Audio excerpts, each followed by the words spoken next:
Comment ils vont? Est-ce que c'est déjà cuit pour Ferrari cette saison? Est-ce que 2026, alors que la Scuderia visait un retour aux affaires, c'est encore un fiasco? C'est les questions qu'on va se poser dans cette vidéo. Parce que le début de saison est plutôt pas mal sur le papier. Ils sont P2 au championnat, il y a eu des podiums, mais à part Miami, c'était eux qui chassaient Mercedes. Ils ont mené 3 des 4 premiers Grands Prix à la régulière quand même. Je sais pas quand c'est la dernière fois que c'est arrivé ça. Mais malgré tout ce que je viens de vous dire, il y a une ombre au tableau. Ferrari n'a encore pas la meilleure voiture et elle n'a surtout, on va le voir, pas le meilleur moteur. Il y a aussi des questions qui se posent au sujet des pilotes, vous avez vu ça comme moi. Donc ça pose une question pour cette saison 2026. Est-ce que Ferrari peut vraiment rattraper son retard et jouer un titre mondial? C'est ce qu'on va voir dans cette vidéo.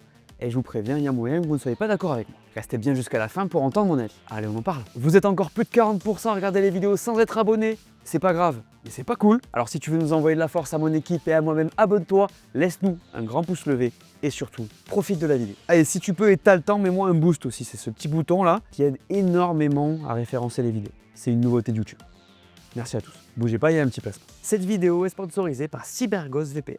Et j'ai envie de vous poser une question. Est-ce que vous contrôlez vraiment ce que vous montrez sur Internet? Parce qu'on parle souvent de cybersécurité comme si c'était un truc de hacker en soi à capuche, alors qu'en réalité, c'est juste du contrôle. Quand tu te connectes à un Wi-Fi d'hôtel, d'aéroport, d'un café, tu ne sais pas qui est sur le même réseau que toi. Tu ne sais pas qui circule.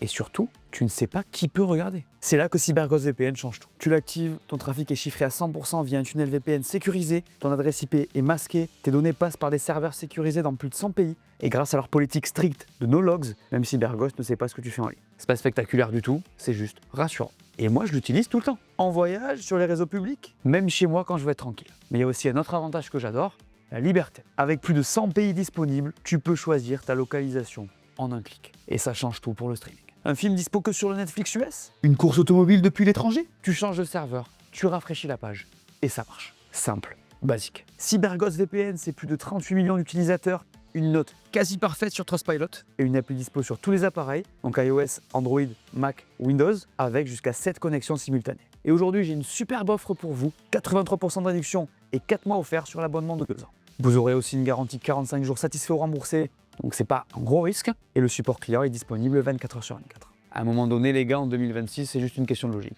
Le lien est dans la description et vous pouvez utiliser ce QR code. Active CyberGhost VPN et navigue en sachant que c'est toi qui décides. Bonne vidéo.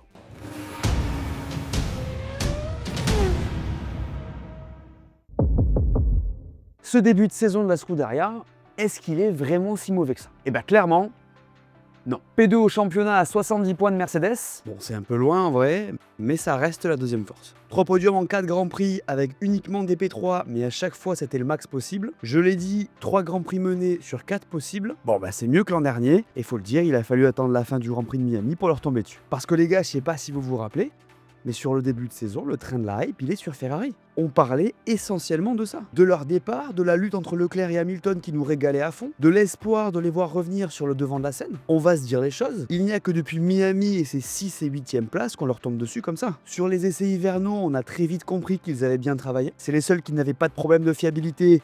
Et la voiture, elle marchait plutôt très bien. En Australie, ils se battent avec les Mercos pour le lead. En Chine, leur performance dans les virages lents nous montre la supériorité de leur châssis. Leurs innovations nous ont mis l'eau à la bouche depuis le début. En fait, j'ai pas envie d'oublier ça. Ça n'enlève rien à la discussion qu'on est en train d'avoir. Et ça reste insuffisant pour Ferrari, il faut le dire aussi. Mais je veux quand même souligner que sur le papier, leurs 4 premiers Grands Prix, ils sont pas si ratés que ça. Leur châssis, je l'ai dit, il est exceptionnel, peut-être même le meilleur de la grille. Ils ont été hyper innovants dans la transition vers cette saison. On l'a vu avec le Macarena et surtout le petit aileron placé sur le pot d'échappement qu'absolument tout le monde a copié. Ça faisait longtemps qu'on ne les avait pas vus leaders dans ce domaine, et là, faut le dire. Ils sont agressifs, ils ont quand même de la vitesse le samedi et se placent toujours, même sur des tracés qui ne vont pas à leur voiture. Je vous explique pourquoi dans le prochain chapitre. Bon, bah malgré tout ce qui se dit aujourd'hui, il y a quand même du positif. Alors encore une fois, je ne vais pas vous parler de Ferrari et vous dire que c'est bien et normal de jouer la P3, mais dans une saison aussi incertaine, ils ne commencent pas si mal. En tout cas, niveau aéro, et on a vu que ça les aidait malgré le fait que le moteur soit la variable principale, bah c'est peut-être les meilleurs. Le package de base, c'était probablement le plus efficace. Les évolutions amenées à Miami, elles ont marché tout de suite. Si on voit le verre à moitié plein, on souligne quand même que de ce côté-là, ça fonctionne très bien. Et je dis ça en sachant qu'on attend le package de Mercedes au Canada, qu'on sait que McLaren, c'est très fort en développement aussi. Donc pour poser le contexte, je veux quand même qu'on soit très clair là-dessus. Ferrari reste très affûté sur la partie aéro, et les résultats sont relativement bons quand même. Non, en vrai, pour eux, le gros problème, c'est le moteur. Bon, je vous ai dit ce qui allait. On a vu le verre à moitié plein. Maintenant, il faut qu'on voit ce qui ne va pas. Et on va pas y aller par 4 chemins. Ce qui ne va pas chez Ferrari en 2026, on l'a dit, c'est le moteur. Alors, il n'y a pas que ça, hein, on va aussi en parler dans ce chapitre. Mais l'unité de puissance, c'est le gros problème de la Scuderia en 2026. Oh, c'est con ça! Dans une nouvelle réglementation moteur, effectivement, c'est un peu embêtant. Je vous explique. Cette nouvelle ère présente de nouveaux moteurs que j'ai détaillés dans cette vidéo, qui font la part belle à l'électrique, puisqu'on a une répartition 55-45 entre le thermique et donc l'électrique. On parle de 50-50 tout le temps, mais c'est plus comme ça que ça se répartit. Mais bon, on va pas rentrer dans le détail technique. Le plus important, c'est de comprendre que c'est un nouveau moteur. Les moteurs, ils étaient gelés depuis 2022. Ça faisait donc 4 ans qu'on n'en avait pas vraiment parlé. Et surtout que toute la perf ou presque se faisait sur l'aéro. Donc là, fallait vraiment pas se rater en 2026. Malheureusement, apparemment, c'est ce que Ferrari a fait. Et ouais, puisque pour la Scuderia, on parlerait d'un déficit qui se chiffrerait à une trentaine de chevaux. Quoi? Je sais, c'est énorme. Et c'est un déficit qui générerait une perte de temps autour d'environ 5 dixièmes. C'est une dinguerie, non? Et en vrai, c'est un énorme problème. Les moteurs, on peut pas les développer quand on veut. J'ai parlé de la Duo après. Il y a un budget de cap moteur fixé à 190 millions de dollars par an. Les contraintes, elles sont nombreuses et Ferrari est tombé dans le plus gros piège possible. Ne pas arriver en début de saison avec le meilleur moteur qu'ils peuvent avoir. D'ailleurs, je trouve que c'est complètement dingo, les gars. Si vous me demandez, c'est clairement une faute professionnelle. Attends, Red Bull, qui a quand même développé son moteur avec Ford, qui n'a pas vraiment une grande expérience pour faire des moteurs de F1, sur le papier, leur moteur, il est plus puissant que le Ferrari. C'est une folie, c'est pas possible en vrai. Le plus gros fiasco, en vrai, il est là. Alors il y a peut-être moyen que ça évolue avec la Duo, hein, je l'ai dit, qui est le système qui doit permettre aux motoristes en déficit de développer le moteur. Un processus encore opaque dont Ferrari devrait bénéficier, mais c'est pas encore sûr. La FIA devrait prendre ses décisions après le Grand Prix du Canada, hein, pour que vous sachiez. Le problème de Ferrari, là les gars, il est clair, c'est qu'elle doit impérativement faire développer son moteur. Là, on l'a compris, c'est le plus gros problème de cette voiture. Un peu à l'image d'Alpine sur la réglementation précédente, dont le moteur avait un petit déficit. Ce genre de problème, sur certains circuits, ça déclenche une performance vraiment médiocre. Alors il y a eu des soucis avec la Ferrari sur les pneus, notamment via de la surchauffe à Miami, mais vous l'avez vu comme moi, on a très souvent un scénario qui se répète en début de Grand Prix. Une Ferrari qui prend le lead souvent grâce à son petit turbo qui permet de faire des très bons départs, qui potentiellement s'échappe un peu, mais qui est rattrapé plus ou moins facilement par une voiture équipée d'un moteur Merco. Souvent aux 3/4 du premier relais, on va dire. En fait, c'est simple, et on l'a encore vu à Miami, les moteurs Mercedes ont un avantage net en vitesse de pointe, et c'est ça qui les met sur orbite. Ce problème est fondamental, et il ne peut pas être compensé par le développement aéro de la voiture. Alors les écarts sont certes faibles, on voit bien que le développement est très fort et qu'il va y avoir de la marge, mais dans le cas de Ferrari, on l'a compris, c'est rédhibitoire. Et il faut que vous sachiez un truc super important, c'est que dans le cadre de la Duo, donc ce système qui permettra aux équipes de développer leur moteur, le Grand Prix du Canada va être une référence majeure. C'est un circuit de moteur, on le sait, donc la FIA va observer le comportement des moteurs pour voir à qui elle donne l'autorisation de passer ces fameux 4%. En gros, elle permettra aux motoristes de développer leur moteur de 4%. Vous l'aurez compris parce que dans cette partie, je l'ai dit 8 fois, Ferrari, pour le bien de sa saison, doit absolument être du bon côté de la liste. Et le problème, c'est qu'on ne sait pas exactement comment ça va se passer. Certaines équipes peuvent être en train de faire du sandbagging, donc de faire semblant d'avoir un moteur moins puissant. On en a parlé pour Mercedes. Il y a un monde où ils sont en train de le faire pour pouvoir eux aussi développer leur moteur. La situation, elle est opaque. C'est la FIA qui va décider et on ne sait pas encore ce qu'elle va faire. D'ailleurs, il y a un débat à ce sujet parce que potentiellement, ce déficit moteur, il vient pas de nulle part. Ferrari a fait le choix de construire un petit turbo, ce qui améliore certes ses départs, mais ça serait potentiellement aussi ça qui l'handicaperait vu qu'à haute vitesse, le turbo atteindrait plus vite sa vitesse de rotation. Les choix aéroforts faits sur la voiture seraient là pour compenser ces choix, et c'est là qu'arrive le débat sur la Duo. Et oui, parce que si Ferrari a fait ces choix-là en connaissance de cause, pourquoi devrait-elle bénéficier d'un avantage de développement de son moteur? C'est une des questions qui se posent, et ça fait partie des éléments que la FIA va devoir trancher. En tout cas, c'est pas simple. Donc voilà, au moment où on se parle, Ferrari ne peut absolument rien faire. Elle a beau avoir l'un des meilleurs châssis de la grille, si ce n'est le plus efficace, elle doit pouvoir développer son moteur pour revenir dans le match. On parle des pilotes et je vous donne mon avis sur leur capacité à le faire ou pas. Faut qu'on parle des pilotes. Parce qu'il faut le dire, les concernant, on a vu pas mal de choses. Du bon et du moins bon, mais je pense que c'est important d'en parler avant d'avancer. Pour suivre l'actu de la F1 en plus près, abonne-toi, laisse-nous un grand pouce levé et profite de la vidéo. Commençons par Charles. En fait, c'est marrant parce que Charles Leclerc, c'est toujours pareil. Le mec tient la baraque comme jamais, il fait très peu d'erreurs, il fait 2 podiums sur 3 et il le joue jusqu'au dernier tour dans le 4e GP. Le mec surperforme clairement comme on le voit faire depuis des années. Il fait une erreur, et tout le monde lui tombe dessus. Alors je suis d'accord qu'il fait une grosse faute. Il a de la chance en plus, puisque normalement il ne doit pas finir la course. C'est évidemment pas bon de faire un spin comme ça à haute vitesse à ce moment-là de la course. On a senti qu'il surconduisait un peu. Il y avait sûrement aussi un peu de frustration. Je ne vais pas lui chercher d'excuses. D'ailleurs, lui-même ne le fait pas. Mais voilà, je pense que s'il y a bien un mec qui ira chercher un titre avec Ferrari quand il aura la voiture, c'est lui. Pour moi, il est le leader incontesté dans cette équipe. C'est le fils, le frère, le cousin à la Scuderia. Il est rapide, il est solide. il porte l'équipe sur son dos au niveau des résultats, pour moi, il n'y a pas vraiment de débat. Et ce qui est intéressant pour le coup, les gars, c'est que lui, il est content de la voiture. Il le dit, elle est bien entre ses mains. On sent qu'il est à l'aise dedans. D'ailleurs, encore une fois, il est P3 sur la grille à Miami. Pas si loin de la pole en comparaison avec les premières courses de la saison. Mais encore une fois, il ne peut pas faire grand-chose puisqu'il souffre de ce déficit moteur rédhibitoire. Puis en vrai, je pense qu'il faut aussi se mettre à sa place au mec. Le nombre de saisons que ça fait qu'il attend d'avoir la bonne voiture, ça doit être épuisant. Si on regarde un peu le truc, ça fait bader. Tous les espoirs, tous les potentiels cracks de cette grille, ils l'ont eu. Regardez Max, même si pour moi il est au-dessus, il l'a eu.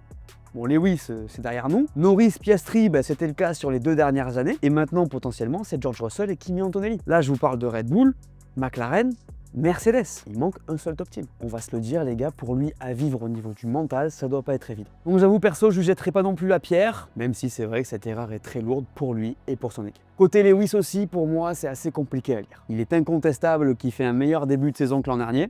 Il fait un podium, il est proche globalement. Mais le gros souci, c'est un peu comme toujours dernièrement, c'est les qualifs. Il n'arrive toujours pas à se qualifier haut dans le top 10. Ça pose vraiment souci. Et là, à Miami, clairement, ça ruine sa course. Alors Miami, c'est compliqué à juger puisqu'il se fait exploser la voiture au tour 1. Mais comme je l'ai dit dans le débrief, il n'a rien à faire avec une Alpine non plus. Je vous rappelle que son coéquipier, à ce moment-là, il est leader. Donc c'est un peu compliqué encore. D'ailleurs, Lewis, il a aussi expliqué qu'il pensait avoir un problème avec le simulateur qu'il aurait envoyé dans la mauvaise direction. On ne sait pas exactement ce qui ne va pas pour lui. Il nous en parlera sûrement au fil de la saison. Après, encore une fois, les gars, ça va encore. Il n'est que 8 points derrière Charles au championnat. Il a toujours fait top 7, mais qui se rassure. Ah, et Lewis Hamilton, il a toujours fait top 7, pas de problème. Et il a toujours fait top 17, pas de problème.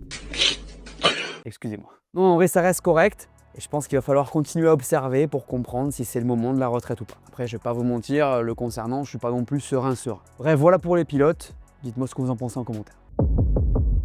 C'est le moment fatidique de cette vidéo. La question, est-ce que c'est déjà trop tard pour Ferrari? Trop tard, pourquoi vous allez me dire? Trop tard pour jouer le titre mondial, tout simplement. Bon, vous l'aurez compris, pour moi, il y a d'abord une seule condition pour que Ferrari revienne et puisse se battre pour des victoires, c'est qu'elle développe son moteur. Elle doit absolument bénéficier de l'adduo après le Canada, sinon je vois pas comment elle peut ne serait-ce que penser à quoi que ce soit. Si c'est pas le cas, elle pourra peut-être espérer des podiums, et encore. Vous avez vu la perf de Red Bull à Miami?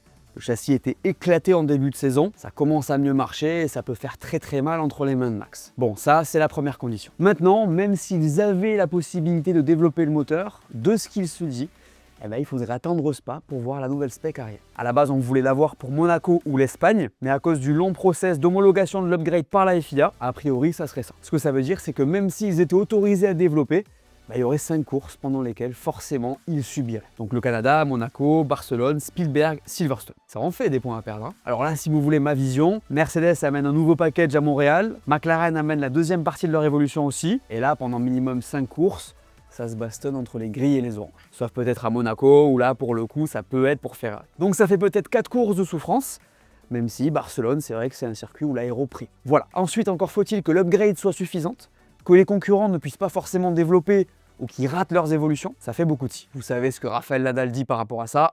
If doesn't exist. On va espérer que ça ne soit pas le cas pour Ferrari. Si on se base là-dessus, c'est vrai, ça fait des points à perdre pour Ferrari et c'est pas forcément évident de se projeter pour eux. Par contre, vous allez voir qu'il n'y a pas que du négatif. On l'a vu, le développement est extrêmement fort en ce début de saison, ils sont bons et leur châssis est peut-être le meilleur. Les écarts ne sont pas si grands que ça, malgré le fait qu'ils aient un déficit moteur. Donc il y a un monde, assez probable même, où s'ils ont la duo, ils peuvent jouer la victoire. La saison, elle est longue, les gars. Rappelez-vous de ce qui s'est passé l'an dernier. Le leader peut avoir un trou d'air, une upgrade peut vous donner des ailes, tout est possible. L'an dernier, on a un Oscar Piastri qui a 34 points d'avance à un moment donné et 104 sur le deuxième, qui termine P3. On a une équipe Red Bull qui est loin d'avoir la meilleure voiture sur la première partie de la saison, qui éclate tout sur la deuxième partie. À partir de Spa, il reste 13 Grands Prix minimum, les gars. Je dis minimum parce qu'on ne sait pas si Jeddah va être replacé ou pas. 13 Grands Prix, c'est plus de la moitié d'une saison. C'est pour ça que j'ai pas envie de vous dire forcément que c'est cuit en fait. Pour moi, il y a un monde où ils peuvent y arriver. Alors oui, si vous m'obligez à choisir et à vous donner une réponse, je vais vous dire que c'est trop tard. Donc oui, c'est trop tard, parce qu'ils sont en retard et que la concurrence est forte. Mais en réalité, les gars, tout est possible. C'est beaucoup de spéculation et je vais pas faire Madame Irma, mais comme je vous l'ai dit, c'est sûr pour moi que s'ils arrivent à développer le moteur et que l'aéro suit la tendance actuelle, c'est-à-dire qu'ils mettent tout dans le mille, ben probablement que ça sera bon pour eux. D'ailleurs, s'ils amènent un nouveau moteur à Spa, les gars, a priori, on saura. C'est un circuit parfait pour savoir si ton moteur il est bon. D'ailleurs, j'en ai pas parlé là, mais il y a aussi le changement de mesure du taux de compression qui va entrer en vigueur le 1er juin. On en parlait énormément en début de saison, même avant le début de la saison. C'est vrai que ça fait longtemps qu'on l'a pas évoqué, mais ça, j'avoue, je crois pas que ça changera grand-chose à l'avantage pris par Mercedes. Je me trompe peut-être, mais selon mes sources, il n'y aura pas vraiment d'impact particulier. Les tifosi, je vais pas vous casser le moral. Et en vrai, ça fait mal d'être encore une fois en train de vous dire « Ah, peut-être, peut-être, peut-être ». Mais le vrai problème de Ferrari, on va se le dire, et c'est la même chose depuis des années, c'est qu'il y a toujours quelqu'un qui fait mieux. Ça fait 19 ans qu'ils n'ont pas gagné de titre pilote, 18 ans pour le constructeur, ça fait 32 courses qu'ils n'ont pas levé le trophée de la victoire, et c'est pour ça qu'on en arrive à faire cette vidéo, alors que 2026, c'était le renouveau normalement. C'est pas fait, mais il ne faudrait pas que ça soit un énième fiasco. Donc voilà, est-ce que c'est trop tard? Probablement, mais il y a quand même un espoir de les voir revenir et disputer la victoire. Soyez observateurs à Montréal, Monaco et surtout Spa. Et suivez les actus FIA, mais bon, de toute manière, je suis là pour ça. Vous pensez que c'est trop tard, vous? Voilà, merci à tous de m'avoir écouté, j'espère que cette vidéo vous a plu, laissez-moi un pouce bleu, dites-moi en commentaire ce que vous pensez de tout ça. N'oubliez pas d'aller voir mes dernières vidéos que vous n'auriez pas vues, dites-moi tout, et on s'abonne. Allez, ciao!